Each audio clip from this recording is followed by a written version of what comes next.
Gitme isteyirsen bahanesiz git. Oyatma mürgülü xatirələri.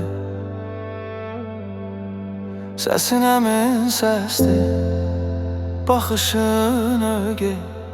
Gedirsən səsində yad olsun barı. Sən dəniz qoynuna tullanmış çiçək, üstünə dalğalar atılacaqdı.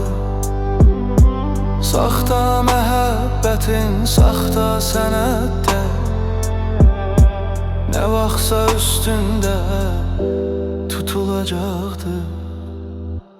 Döşənib yollar tək ayaqlarına,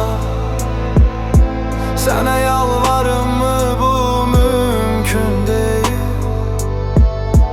Qoymaram qəlbim tək füqarımsına,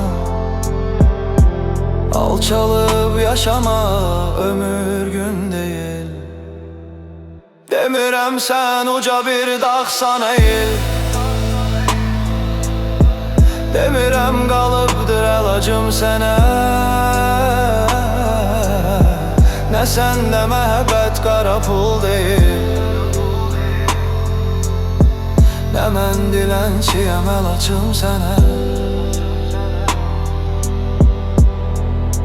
Getmək istəyirsən, o yol o da sən. Bir cüt göz baxacaq arxanca sənin.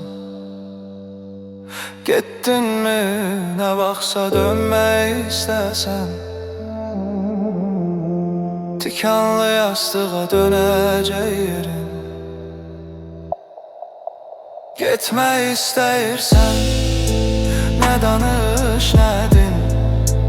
Yox ol uzaqlar tək tumanda çəndə. Nəyimi sevmişdin, deyə bilmədin. İndisə yüzeyib görürsən məndə. Getmək istəyirsən,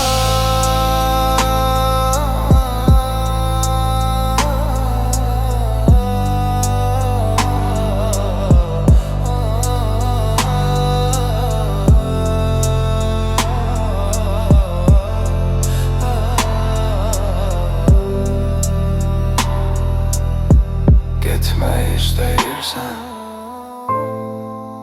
bəhanəsiz get.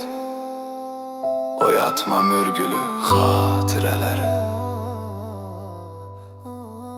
Səsin həmin səsdir, baxışın ögey. Gedirsən səsində yad olsun barı.